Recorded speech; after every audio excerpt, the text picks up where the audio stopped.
¿Cómo puedes considerarte uno de los padres fundadores del gangsta rap sin haber pertenecido nunca a ninguna banda y sin haber tenido más problemas con la ley que el impago de una multa de aparcamiento? Y luego está la llamada primera mujer rapera gangsta del hip hop, que en realidad creció en una familia de clase media, recibiendo clases de piano y ballet en la escuela. El atractivo de ser gangsta siempre ha sido un potente argumento de venta en el mundo del hip hop. Sin embargo, algunos raperos solo se han enfundado el disfraz de gangsta y nunca se han dedicado realmente a esa vida. Tekashi 6ix9ine. Tekashi 6699 irrumpió en la escena del rap en el año 27 con su single revelación Gummo. El vídeo musical, rodado en un cuartel general de los Nine Trey Bloods en Bedford-Stuyvesant, Brooklyn, fue un espectáculo visual que dio a conocer al mundo el extravagante estilo de Tekashi.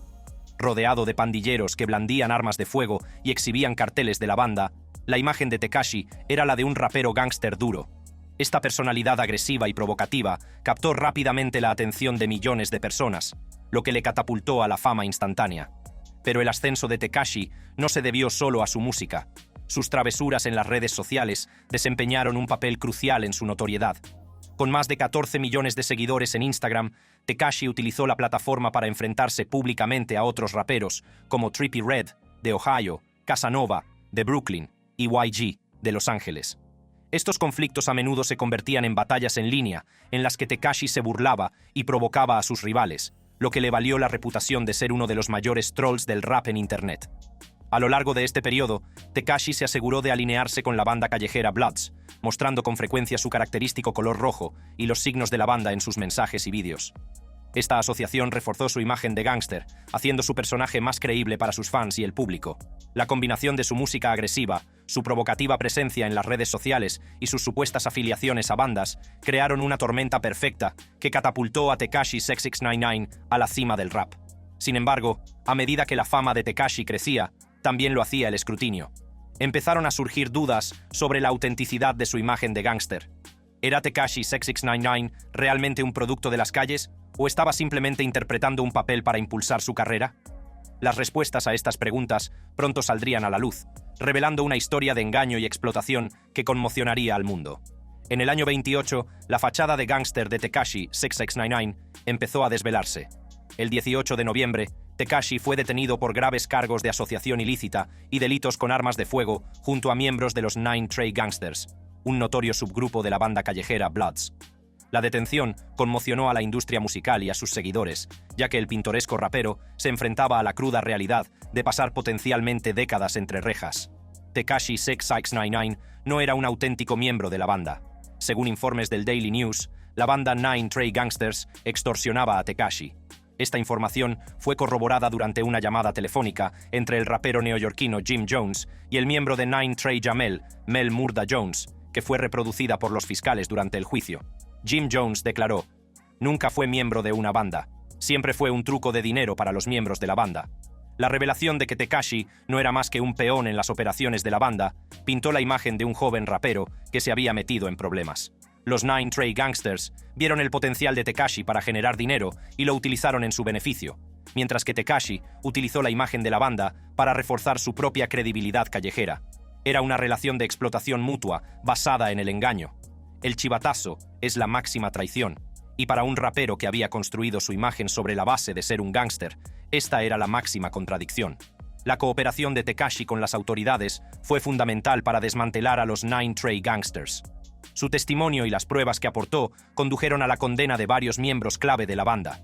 En el año 20, Tekashi fue puesto en libertad anticipada debido a la preocupación por su salud en medio de la pandemia de COVID-19. Tekashi padece asma grave, lo que le hacía especialmente vulnerable al virus. A pesar de su liberación anticipada, el estigma de ser un soplón siguió a Tekashi. Su decisión de delatar a los Nine Trey Gangsters le aseguró la libertad, pero a costa de su credibilidad en la comunidad del rap. Tiga Tiga saltó a la fama con su álbum debut No Introduction, pero no tardó en tener que volver a presentarse y aclarar su origen. Tiga siempre ha afirmado ser de Compton, una ciudad de California conocida por sus duras calles y su cultura pandillera. Esta afirmación le ayudó a forjarse un personaje que caló hondo entre sus fans, que admiraban la imagen descarnada y callejera que proyectaba. Sin embargo, en diciembre de 2013 aparecieron unas viejas imágenes que ponían en duda las afirmaciones de Tyga. Las imágenes pertenecían a un programa llamado Bustas, cuyo objetivo era desenmascarar a falsos gángsteres. En el clip se ve a un Tyga adolescente hablando de su educación en el Valle de San Fernando de Los Ángeles. Dice: «Crecí no demasiado duro. Los padres tenían un Range Rover, haciéndolo a lo grande, no demasiado duro, pero sigo siendo de la calle». Esta declaración contrasta con su afirmación de que creció en Compton y llevó una vida dura. Las imágenes filtradas no tardaron en hacerse virales, y los fans se cuestionaron la autenticidad de Tyga. ¿Cómo podía alguien que decía ser de las duras calles de Compton decir también que había crecido en el acomodado Valle de San Fernando con unos padres que tenían un Range Rover? La discrepancia era demasiado significativa como para ignorarla, y Tyga se encontró en el centro de una polémica que amenazaba con descarrilar su carrera. En un intento de dejar las cosas claras, Tyga apareció en Big Boy's Neighborhood, un popular programa de radio en Power 106 de Los Ángeles. Durante la entrevista, Tyga explicó que la introducción del clip de Bustas estaba guionizada. Dijo: «Nunca crecí en el Valle. He vivido en Compton, Gardena toda mi vida.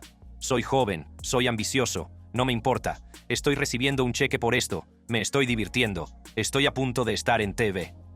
La explicación de Tyga fue que simplemente estaba interpretando un papel para el programa y que su verdadera crianza fue en Compton y Gardena. A pesar de sus esfuerzos por aclarar la situación, el daño ya estaba hecho. Las imágenes filtradas ya habían sembrado la duda entre sus fans y sus detractores. A muchos les costaba creer que alguien que decía ser de Compton participara en un programa como Bustas y hiciera declaraciones tan contradictorias, aunque estuviera guionizado. La polémica suscitó dudas sobre la credibilidad de Tyga y sobre si su personaje de gángster era solo una actuación. Rick Ross, cuyo verdadero nombre es William Leonard Roberts II. Rick Ross irrumpió en la escena del hip hop con su éxito de 2006 Hustlin', que describía la imagen de un mafioso de Miami cuyo éxito financiero provenía de su condición de traficante de drogas fuera de la ley. El contagioso gancho de la canción y la personalidad de Ross lo convirtieron rápidamente en un nombre muy conocido. Cultivó una imagen de buscavidas callejero que había ascendido por las filas del AMPA hasta alcanzar la fama y la fortuna. Sin embargo, poco después de su ascenso a la fama, empezaron a surgir rumores que ponían en duda la imagen de gángster de Ross. Circularon rumores de que antes de que su carrera como rapero despegara, Ross había trabajado como funcionario de prisiones. Esta revelación chocó a muchos fans que se habían creído su imagen cuidadosamente elaborada. Ross negó inicialmente las afirmaciones y dijo a MTV: «No hay nada de cierto en ello». Sostuvo que los rumores carecían de fundamento y que su credibilidad en la calle estaba intacta, pero los rumores se negaban a desaparecer. Entonces, apareció en internet una foto en la que se veía a un joven muy parecido a un Rick Ross imberbe, vestido con el uniforme de un funcionario de prisiones y dando la mano a alguien.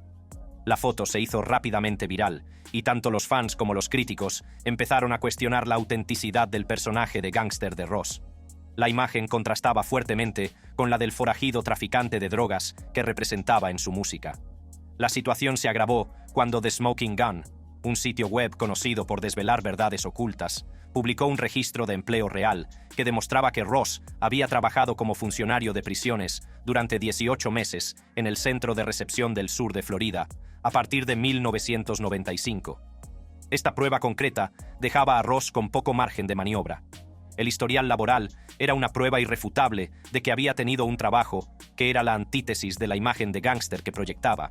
Enfrentado a pruebas innegables, Ross acabó confesando su pasado en una entrevista de 2009 con XXL.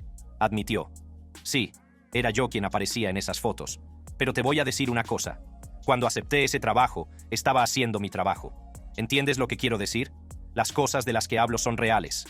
Ross explicó que su decisión de trabajar como funcionario de prisiones fue un medio para conseguir un fin, una forma de mantenerse económicamente antes de que despegara su carrera como rapero.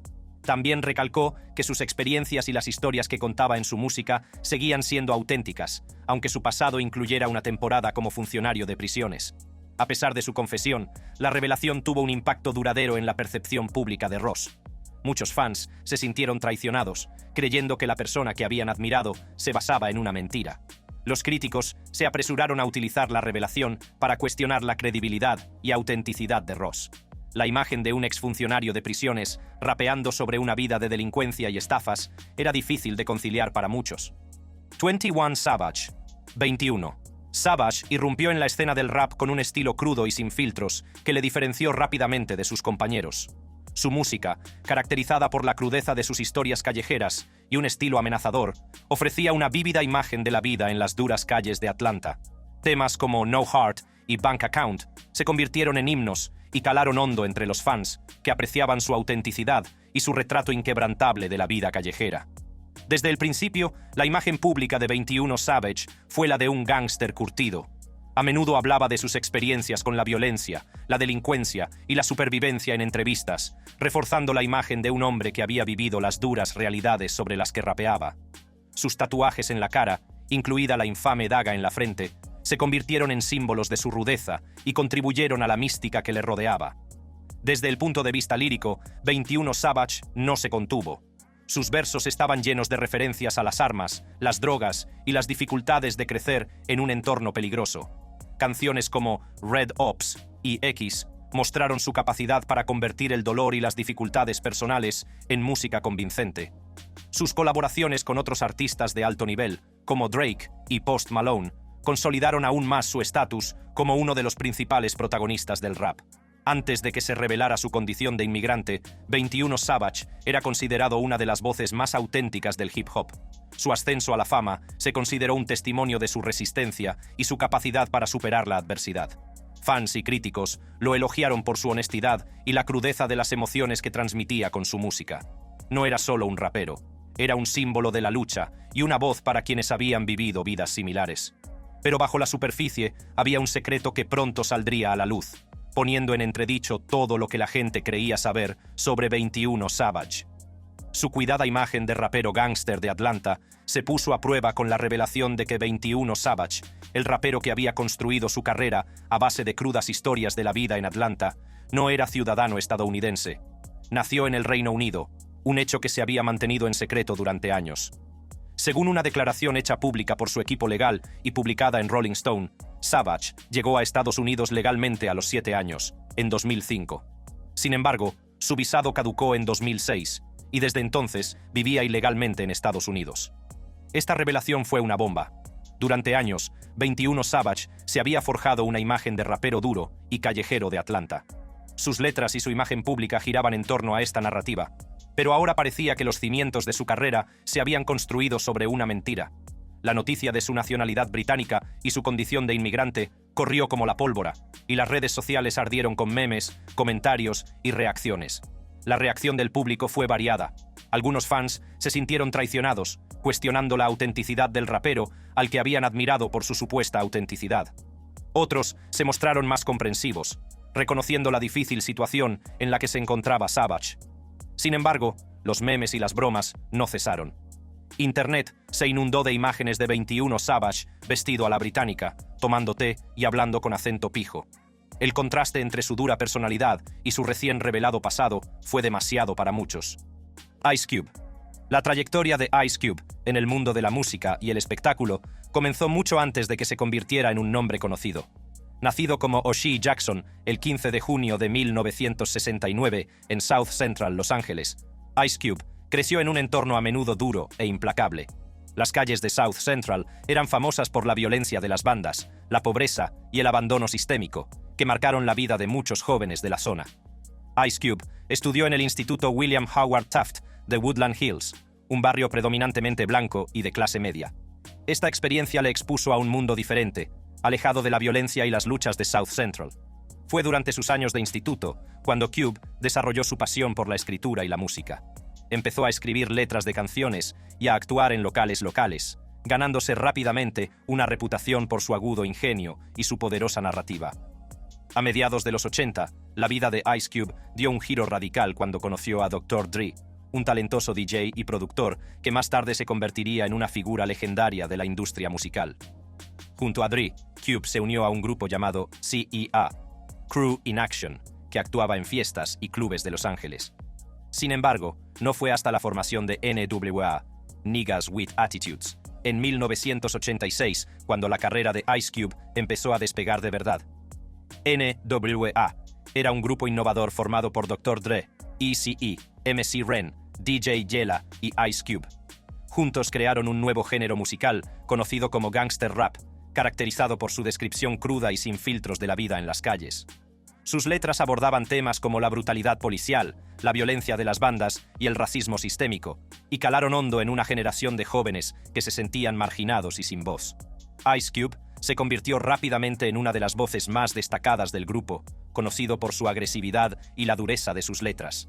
Canciones como Straight Outta Compton y Fuck the Police se convirtieron en himnos para quienes se sentían oprimidos por el sistema. Los versos de Cube estaban llenos de imágenes vívidas y comentarios sin remordimientos, pintando el retrato de un joven que había visto y experimentado las duras realidades de la vida callejera. Los vídeos musicales de estas canciones consolidaron aún más la imagen de Ice Cube como rapero gángster. En el vídeo de Straight Outta Compton, Cube aparece con una gorra de béisbol negra, gafas de sol oscuras y el ceño fruncido, encarnando la imagen de un forajido callejero. Esta imagen se elaboró cuidadosamente para que resonara en el público objetivo del grupo y desafiara la imagen dominante de la juventud afroamericana. Sin embargo, entre bastidores, la vida de Ice Cube no estaba tan estrechamente alineada con su personaje de gángster como podrían sugerir sus letras. Alonzo Williams, una figura clave de la primera escena del rap de la costa oeste y el hombre que afirmó haber firmado el primer contrato discográfico de Cube, lo describió como un chico estupendo que estaba muy alejado del estilo de vida violento sobre el que rapeaba. En una entrevista de 2015 con Vlad TV, Williams declaró: "Me jodió. Es un gran actor". Ice Cube era un gran chico, un buen chico. Por lo que veo, no era pandillero. Era un poco raro oír hablar de pandilleros y esas cosas de alguien que no es pandillero. A pesar de estas revelaciones, Ice Cube nunca refutó públicamente las afirmaciones de Williams. En lugar de ello, siguió construyendo su carrera, tanto como rapero como actor, pasando sin problemas de un personaje a otro. En una entrevista concedida en 2016 al programa de NPR Wait Wait, Don't Tell Me, de NPR, Cube admitió que escribía canciones para entender mejor su vida de joven que crecía en el centro sur de Los Ángeles. Esta admisión sugiere que sus letras eran más un reflejo de su entorno y de las experiencias de quienes le rodeaban, que un relato directo de su propia vida. Voz. Los primeros años 90 fueron una época de transformación para el hip hop. El género estaba evolucionando y el gangsta rap estaba a la vanguardia, capturando la cruda realidad de la vida callejera. En este contexto surgió una nueva voz. Boss. Nacida con el nombre de Lichelle Lowes, irrumpió en escena con un estilo feroz y sin remordimientos que captó inmediatamente la atención de fans y críticos por igual. El álbum de debut de Boss, Born Gangstas, publicado en 1993, cambió las reglas del juego. Las letras descarnadas y los ritmos contundentes del álbum pintaban un cuadro vívido de una vida llena de peligro, crimen y supervivencia. Temas como Deeper y Recipe of a Hoe resonaron entre los oyentes, que creían estar escuchando la voz auténtica de una mujer que había vivido las luchas sobre las que rapeaba. Born Gangstas fue un éxito comercial, escalando posiciones en las listas de éxitos y cosechando elogios de la crítica. La cruda energía del álbum y la imponente presencia de Boss la distinguieron en un género dominado por los hombres. Fue aclamada como la primera rapera gangsta del hip hop, un título que suscitó tanto admiración como escrutinio. Los fans quedaban cautivados por la intrépida personalidad de Boss. Se la consideraba una pionera que rompía barreras y desafiaba estereotipos.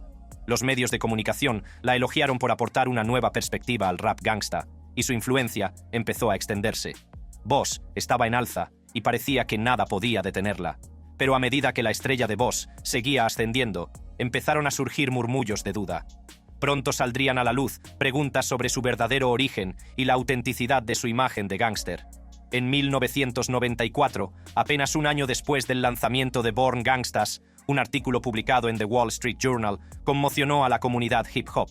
La investigación reveló detalles sorprendentes sobre el verdadero pasado de Boss, detalles que contrastaban claramente con su imagen de rapera gángster. Contrariamente a la vida callejera que describía en sus canciones, Boss se crió en un barrio de clase media de Detroit. Fue a la escuela católica, donde destacó en los estudios y en las actividades extraescolares. Incluso estudió piano y ballet, actividades muy alejadas de la imagen de gángster que retrataba en su música. Las revelaciones provocaron un frenesí mediático. Los titulares cuestionaron su credibilidad y los fans se sintieron traicionados. ¿Cómo podía alguien con semejantes antecedentes afirmar que comprendía la dura realidad de la vida en la calle? La polémica proyectó una larga sombra sobre la carrera de Boss, y la reacción fue rápida e implacable. Boss no se quedó callado. En una entrevista con el Detroit Metro Times, se dirigió directamente a los críticos. Los críticos empezaron a fastidiarme, diciendo: «Es de un barrio de clase media. ¿Cómo puede ser gángster?». A pesar de sus esfuerzos por defender su arte, el daño estaba hecho. La percepción de que era una falsa rapera gángster se afianzó, y la carrera de Boss nunca se recuperó del todo hasta que falleció en marzo de 2024. Dr. Dre, nacido en Compton, California, creció en una ciudad famosa por la violencia de las bandas y la cultura callejera. Sus primeros años de vida estuvieron marcados por las luchas y los retos a los que se enfrentaban muchos jóvenes de Compton. A pesar de estas dificultades, Dr.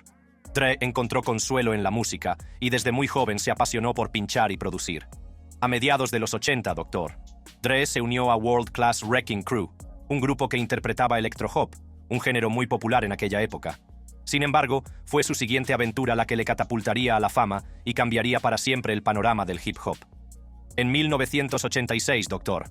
Dre cofundó NWA, Niggas with Attitudes, junto a Eazy-E, Ice Cube, MC Ren y DJ Yella.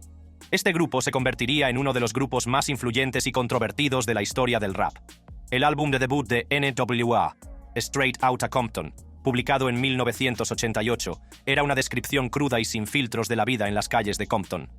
Las letras explícitas del álbum y la agresividad con la que se cantaban pintaron un cuadro vívido de la violencia de las bandas, la brutalidad policial y las duras realidades de la vida urbana. Las dotes de producción de Dr. Dre fueron decisivas para crear el sonido característico del grupo, caracterizado por ritmos contundentes e innovadoras técnicas de muestreo. A medida que NWA ganaba notoriedad, la imagen de gángster de Dr. Dre se consolidaba. Los vídeos musicales y las apariciones públicas del grupo solían mostrarles vestidos con atuendos pandilleros, lo que reforzaba aún más su credibilidad callejera. Canciones como Gangsta Gangsta y Fuck the Police se convirtieron en himnos para una generación de jóvenes marginados, y el papel de Dr. Dre como productor y rapero le convirtió en una figura central del movimiento gangsta rap. A pesar de la dureza de su música, la vida personal de Dre era muy distinta. A diferencia de muchos de sus compañeros, Dre nunca fue miembro de ninguna de las bandas más infames de Compton, los Crips o los Bloods. En una ciudad en la que la pertenencia a una banda era casi un rito de iniciación, la falta de lealtad de Dre a ninguno de los dos grupos resultó sorprendente. Solo este hecho ha llevado a muchos a cuestionar la autenticidad de su imagen de gángster. Una de las revelaciones más sensacionales e impactantes sobre Dr. Dre es que, a pesar de su imagen de tipo duro, sus antecedentes penales son relativamente menores. Aunque ha pasado algún tiempo en la cárcel, no fue por actividades relacionadas con bandas. Según Exclaim, su estancia entre rejas se debió al impago de multas de aparcamiento. Este motivo mundano de su encarcelamiento contrasta con el estilo de vida violento y peligroso sobre el que suele rapear. Además, entre bastidores, se estaban gestando tensiones dentro del grupo. Eazy-E, que conocía bien la vida de la calle por haber sido traficante de drogas, empezó a cuestionar la autenticidad de Dr. Dre. Eazy-E acusó a Dr. Dre de ser un gángster de estudio, alguien que rapeaba sobre una vida que nunca había vivido realmente. Esta acusación se convertiría más tarde en un importante punto de discordia y alimentaría la rivalidad entre ambos. Vanilla Ice. El ascenso a la fama de Vanilla Ice fue rápido. En 1990, su álbum debut, To the Extreme, arrasó en el mundo de la música. El single principal del álbum, Ice Ice Baby, se convirtió en el primer sencillo de hip hop en encabezar las listas Billboard, catapultando a Vanilla Ice a la fama. Con sus ritmos pegadizos y su energía contagiosa, Vanilla Ice se convirtió rápidamente en un nombre muy conocido. Pero no fue solo su música lo que captó la atención del público. Era su personaje, un gángster duro y astuto que se había abierto camino desde las malvadas calles de Miami. Vanilla Ice afirmaba haber crecido en un barrio peligroso de Miami, rodeado de violencia y delincuencia. Contaba historias de peleas con cuchillos y una vida peligrosa. En una entrevista de 1990 con la revista People, incluso mostró una cicatriz en el trasero, afirmando que le habían apuñalado 5 veces en una noche. ¿Ves eso? Me apuñalaron 5 veces una noche. Perdí la mitad de la sangre de mi cuerpo. Estas historias sobre su dura educación y su vida en la calle aumentaron su atractivo, haciéndole parecer un auténtico producto de las calles. Su descarnada historia cautivó a los fans y los medios de comunicación no se cansaban de hablar del rapero que supuestamente había superado semejante adversidad. La imagen de Vanilla Ice, como gángster curtido en la calle, se vio reforzada por su afirmación de haber asistido al mismo instituto de Miami que el líder de dos Live Crew, Luther Campbell. También presumía de haber sido una estrella del equipo campeón nacional Honda en el circuito profesional de motocross a mediados de los 80. Estos elementos de su historia describían a un individuo polifacético que no solo había sobrevivido a las calles, sino que también había destacado en otros ámbitos. Era un relato convincente que ayudó a Vanilla Ice a destacar en el competitivo mundo del rap. Pero a medida que la fama de Vanilla Ice crecía, también lo hacía el escrutinio. Tanto los periodistas como los fans empezaron a cuestionar la autenticidad de sus afirmaciones. Las grietas en su cuidadosamente construida personalidad empezaban a aparecer, y no pasaría mucho tiempo antes de que la verdad saliera a la luz. Los periodistas descubrieron que Vanilla Ice, cuyo verdadero nombre es Robert Van Winkle, no había crecido en un barrio duro de Miami, como había afirmado. Procedía de un barrio acomodado de Dallas, Texas. Había estudiado en el Instituto R.L. Turner de Farmers Branch, muy lejos de las duras calles que describió. Las revelaciones no terminaron ahí. La afirmación de Vanilla Ice de haber asistido al mismo instituto de Miami que el líder de dos Live Crew, Luther Campbell, también quedó desmentida. No había constancia de que hubiera estudiado allí. Su madre, que según él era profesora de música en una universidad de Florida, enseñaba en realidad en un pequeño colegio de Miami. El frenesí mediático se intensificó a medida que salían a la luz más incoherencias en su historia. Vanilla Ice había presumido de ser una estrella del equipo campeón nacional Honda en el circuito profesional de motocross a mediados de los 80. Pero los periodistas no encontraron pruebas que respaldaran esta afirmación. En su lugar, se reveló que solo había sido campeón regional de motocross en Texas, asociado a Kawasaki, no a Honda. Vanilla Ice se vio obligado a hacer frente a las pruebas en su contra. En una entrevista telefónica con Los Angeles Times, admitió haber inventado varios detalles sobre su pasado en su biografía oficial de SBK Records y en entrevistas con los medios de comunicación. Me daba vergüenza decirle a la gente que era de Farmers Branch, un suburbio del centro de Dallas. No les decía que era de Miami, no les decía que era de ningún sitio. Los intentos de Vanilla Ice de mantener su imagen de tipo duro se vieron aún más socavados por su muy publicitada historia de haber sido apuñalado 5 veces en una pelea de bandas en Dallas en 1986. Aunque insistía en que el incidente había ocurrido y tenía cicatrices que lo demostraban, muchos dudaban de la autenticidad de su historia. La implacable búsqueda de la verdad por parte de los medios de comunicación dejó la credibilidad de Vanilla Ice por los suelos. Su imagen de gángster curtido en la calle quedó al descubierto, y sus fans se sintieron traicionados y desilusionados.